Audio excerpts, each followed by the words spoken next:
मेरे प्रिय भाई और बहनों, हम जिस प्रभु पर विश्वास करते हैं, हम जिस ईश्वर पर विश्वास करते हैं, वो हमारी परिस्थितियों को जानने वाले हैं, हमारे दुखों को जानने वाले हैं। हमें निर्गमन ग्रंथ की अध्याय 3 में उसके वाक्य 7 में एक बहुत सुंदर प्रसंग पढ़ने को मिलता है। प्रभु ने मूसा से कहा, क्या कहा? मैंने मिस्र में रहने वाली अपनी प्रजा की दयनीय दशा देखी और अत्याचारियों से मुक्ति के लिए उसकी पुकार सुनी है। मैं उसका दुख अच्छी तरह जानता हूं। एक बार और पढ़ना चाहता हूं।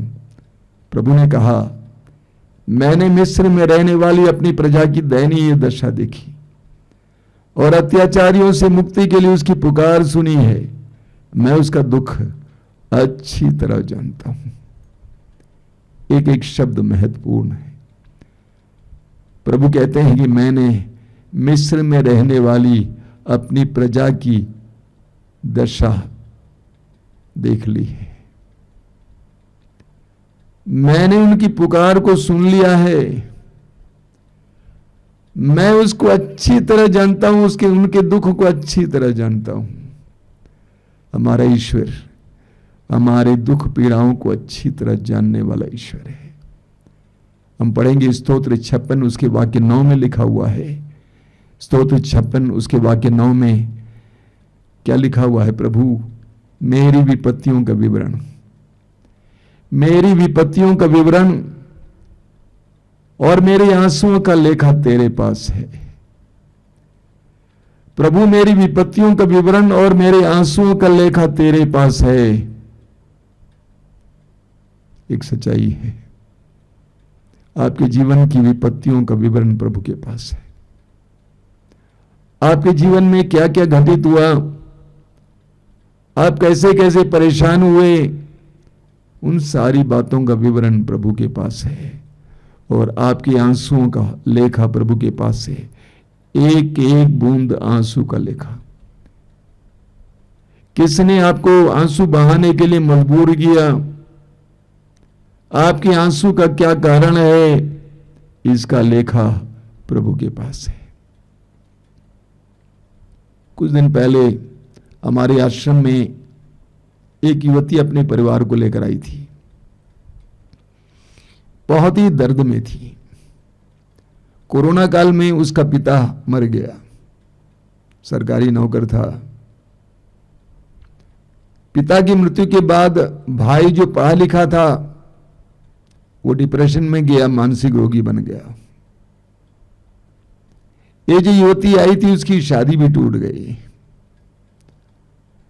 पूरा परिवार दुख से गुजर रहा था। जब वो आश्रम में आई परिवार को लेकर और मेरे सामने बैठी, वो अपने आप को संभाल नहीं पा रही थी। मैंने उसके चेहरे के हाव भाव को देखा, बहुत ज्यादा विह्वल थी। वो समझ नहीं रही थी क्या बोल रही हूं। मैंने उससे कहा कि तुम एक काम करो, पूरे परिवार के साथ यहां पे कुछ दिन रहो। और आश्रम में करीब 2-2.5 सप्ताह रही। उसके बाद फिर मिलने आई। जब वो मिलने आई थी वो एक बदली हुई होती थी। उसने कहा, स्वामी जी पता नहीं मुझे क्या हो गया है। घंटों प्रभु के सामने बैठती थी, आराधना में भाग लेती थी। वो बोलती है कि मुझे सिर्फ हंसी आती है, मुझे सिर्फ मुस्कुराना आता है, रोना नहीं आता है। मेरे पति के प्रति मेरा जो क्रोध था वो मिट गया है। पता नहीं क्या हो गया मुझे, सारे आंसू सूख गए। मैंने कहा, तू प्रभु के सानिध्य में बैठी थी ना, अगर धूप में बैठेगी तो क्या होगा? सूरज की किरण की गर्मी तुम्हारे शरीर में प्रवेश करेगी, तुम चाहो या ना चाहो। प्रभु के सानिध्य में बैठने से प्रभु ने तुम्हारे आंसुओं को सुखा दिया है।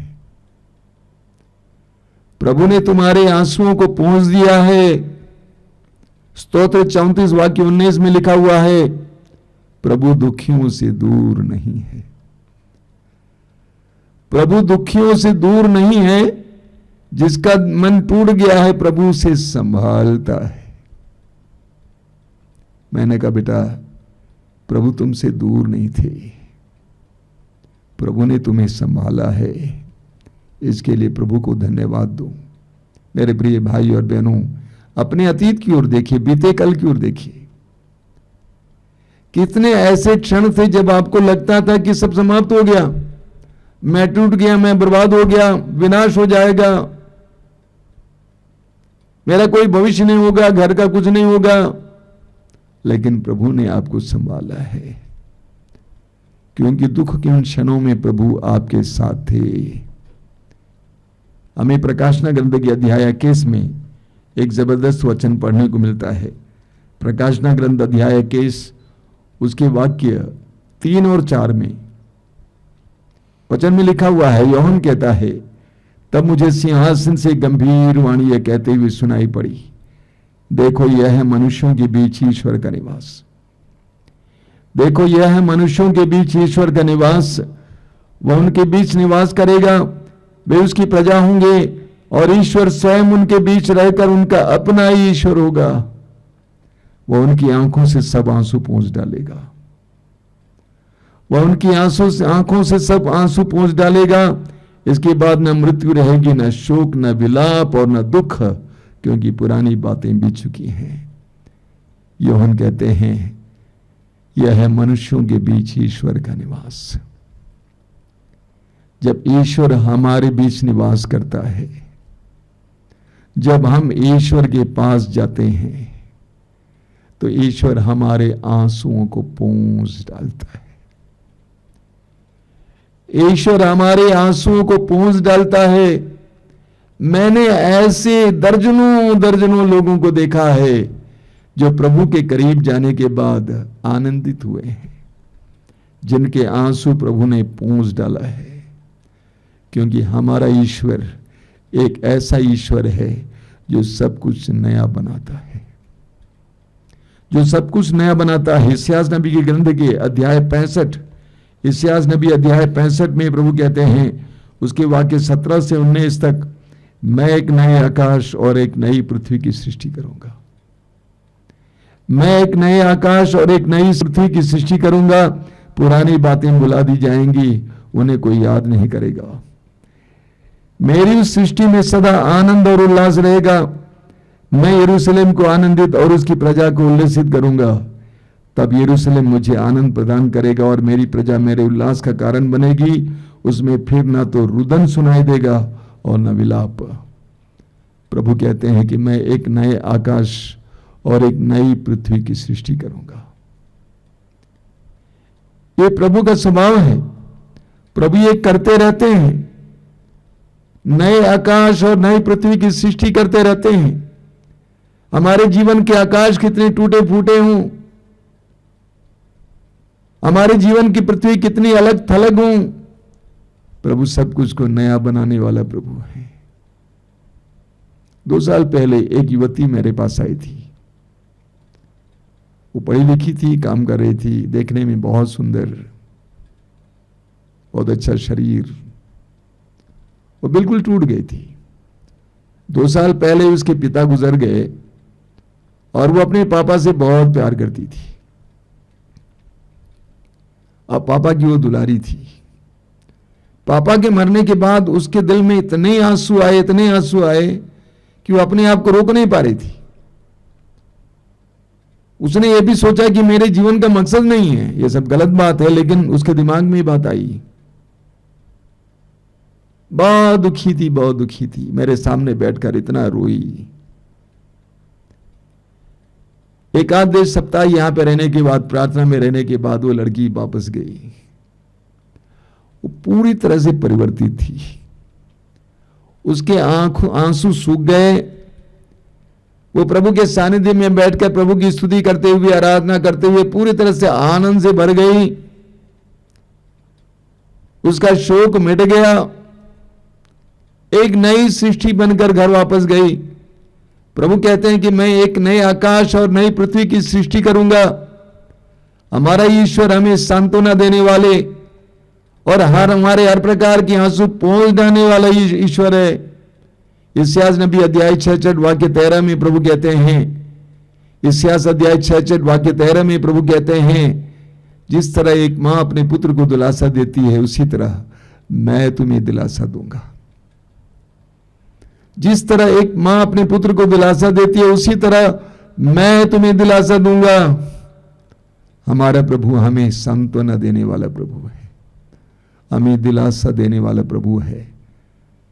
स्वर्गीय डीजीएस दिनकरन जी एक गीत गाया करते थे, मुझे बहुत अच्छा लगता था।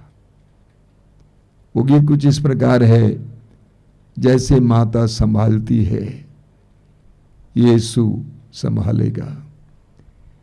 जैसे माता संभालती है वैसे यीशु संभालेगा। कितने सुंदर वाक्य है। जैसे माता संभालती है वैसे यीशु संभालेगा। सीने से लगाएगा मेरे आंसुओं पोंछ डालेगा। सीने से लगाएगा मेरे आंसुओं पोंछ डालेगा। जैसे माता संभालती है वैसे यीशु संभालेगा। जैसे माता संभालती है वैसे यीशु संभालेगा। तो हमारा प्रभु एक ऐसा प्रभु है जो हमें सांत्वना देते हैं, हमें सहारा देते हैं। जिस तरह एक माँ अपने पुत्र को दिलासा देती है, अपनी पुत्री को दिलासा देती है, उसी तरह प्रभु हमें सांत्वना देते हैं, दिलासा देते हैं। हमें एजेकियल के नबी के ग्रंथ की अध्याय 34 में पढ़ने को मिलता है। बहुत जबरदस्त वचन है। एजेकियल अध्याय 34 उसके वाक्य 11 और 16 को हम पढ़ेंगे, क्योंकि प्रभु ईश्वर ये कहता है, मैं स्वयं अपनी भेड़ों की सुधि लूंगा और उनकी देखभाल करूंगा। जो भेड़ें खो गई हैं मैं उन्हें खोज निकालूंगा। जो भटक गई हैं मैं उन्हें लौटा लाऊंगा। जो घायल हो गई हैं उनके घावों पर पट्टी बांधूंगा। जो बीमार हैं उन्हें चंगा करूंगा। जो मोटी और भली चंगी हैं उनकी देखरेख करूंगा। मैं उनका सच्चा चरवाहा होऊंगा। कितना सुंदर वचन है। प्रभु कहते हैं, जो भेड़ें खो गई हैं मैं उन्हें खोज निकालूंगा। जो भटक गई हैं मैं उन्हें लौटा लाऊंगा। जो घायल हो गई हैं उनके घावों पर पट्टी बांधूंगा। जो बीमार हैं उन्हें चंगा करूंगा। जो मोटी और भली चंगी हैं उनकी देखरेख करूंगा। हमारा प्रभु ईश्वर एक ऐसा प्रभु है। यिर्मयाह नबी के ग्रंथ के अध्याय 30 वाक्य 17 में प्रभु कहते हैं, मैं तुम्हारे घावों को भर दूंगा। मैं तुम्हारे घावों को भर दूंगा और तुम्हें चंगा करूंगा। तुम्हारे घाव कितने ही पुराने क्यों ना हो, तुम्हारे घाव कितने ही गहरे क्यों ना हो, मैं उन्हें भर दूंगा और मैं तुम्हें चंगा करूंगा। हमारा प्रभु ईश्वर एक ऐसा प्रभु ईश्वर है जो हमारे साथ चलता है, हमारी गलतियों का नजरअंदाज करता है। पूरी बाइबल में हमें बार बार पढ़ने को मिलता है कि वो करुणा सागर है, जल्दी से द्रवित होने वाला, हमारे घावों को भरने वाला, हमारे साथ रहने वाला, हमें सांत्वना देने वाला एक ऐसा ईश्वर। हमें प्रभु को धन्यवाद देना चाहिए। हमें लूकास की समाचार के अध्याय 7 में पढ़ने को मिलता है वाक्य 11 से। वहां पर हमें नैन की विधवा के बारे में पढ़ने को मिलता है। प्रभु यीशु नैन नगर में प्रवेश कर रहे थे और उस समय उन्होंने देखा कि कुछ लोग एक लाश को ढोते हुए बाहर आ रहे हैं। काफी बड़ा जनसमूह था। यीशु के साथ उनके शिष्य भी थे। यीशु को पता चला कि वो एक विधवा का एकमात्र बेटा है, एक विधवा का एकमात्र बेटा। प्रभु ने उस विधवा के दर्द को महसूस किया जिस तरह ईश्वर ने मूसा से कहा, मैं उनका दुख अच्छी तरह जानता हूं। यीशु ने उस विधवा के दुख को महसूस किया और वचन में लिखा हुआ है कि यीशु उसके पास गए और यीशु ने कहा, रो मत, डू नॉट क्राई, रो मत, मैं हूं ना। बहुत सारे लोग बहुत ज्यादा रोते रहते हैं, भूल जाते हैं कि प्रभु उनके साथ है। और मैं कई लोगों से कहता हूं कि भाई तू क्यों इतना ज्यादा रो रहा है? क्या तू नहीं जानता है बिना प्रभु के जाने तेरे जीवन में कुछ नहीं आएगा, कुछ नहीं होगा? प्रभु जानते हैं। प्रभु ने उस विधवा से कहा, रो मत, और लोगों को रोका और उस अर्थी को स्पर्श किया, उस युवक को जिंदा किया, ले आकर उसकी मां को थमा दिया। एक बहुत सुंदर प्रतीक है, एक बहुत सुंदर प्रतीक है हमारे लिए कि हमारे प्रभु एक ऐसे प्रभु हैं जो हमें ढूंढ निकालते हैं, हमारे दर्द को जानते हैं अच्छी तरह, हमारे पास आते हैं, हमारे आंसुओं को पहुंचते हैं, रोकते हैं, कहते हैं कि रोना नहीं, मैं हूं ना। एक ऐसा सुंदर महान प्रभु। इस्यास नबी के ग्रंथ के अध्याय 61 में प्रभु का वचन कहता है कि प्रभु का आत्मा मुझ पर छाया रहता है, उसने मुझे भेजा है जिससे मैं विलाप करने वालों को सांत्वना दूं, विलाप करने वालों को सांत्वना दूं। यूहन्ना के समाचार के अध्याय 16 वाक्य 20 में प्रभु यीशु ने अपने शिष्यों से कहा, अब तुम दुखी हो लेकिन तुम्हारा शोक आनंद में बदल जाएगा। एक विश्वासी को हमेशा यह विश्वास करना चाहिए, एक मसीह को विश्वास करना चाहिए कि मेरा प्रभु एक ऐसा प्रभु है जो मेरे शोक को आनंद में बदलने में समर्थ है। और हमेशा यह सोचना चाहिए कि मैं टूटूंगा नहीं, मैं बर्बाद नहीं हो सकता हूं, क्योंकि मेरा प्रभु मेरी सुधि लेता है, मेरा दुख आनंद में बदल जाएगा। आज मैं दुखी हूं लेकिन मेरा शोक और दुख आनंद में बदल जाएगा। एक ऐसी आशा, एक ऐसे विश्वास में हमें जीवन जीना चाहिए। प्रभु हमारे दुखों को आनंद में बदल देगा। हम पढ़ेंगे इस्यास नबी के ग्रंथ के अध्याय 35 में। इस्यास अध्याय 35 में प्रभु का वचन कहता है, इस्यास अध्याय 35 वचन में लिखा हुआ है वाक्य 4 में, घबराए हुए लोगों से कहो ढारस रखो, घबराए हुए लोगों से कहो ढारस रखो, देखो तुम्हारा ईश्वर आ रहा है, वो बदला चुकाने आता है, वह प्रतिशोध लेने आता है, वह स्वयं तुम्हें बचाने आ रहा है। तुम्हारा प्रभु ईश्वर तुम्हारे पास आ रहा है, ढारस रखो, तुम्हें बचाने आ रहा है, ढारस रखो। कि आप टूट गए हैं, आप बीमार हैं, आपके जीवन में कोई ऐसी विपत्ति आई है जिसके कारण आप घबरा गए हैं, आपके परिवार में कोई ऐसा व्यक्ति है जो आपके लिए चिंता का कारण बन गया है। वचन कहता है घबराओ मत, ढारस रखो, तुम्हारा ईश्वर तुम्हें बचाने आ रहा है। हमें इस विश्वास में जीना चाहिए कि हमारा ईश्वर हमें बचाने आ रहा है। प्रभु यीशु में ईश्वर हमें बचाने हमारे पास आया। आप जानते हैं यीशु नाम का अर्थ क्या है? यीशु नाम का अर्थ है ईश्वर बचाता है। यीशु नाम का अर्थ है ईश्वर बचाता है।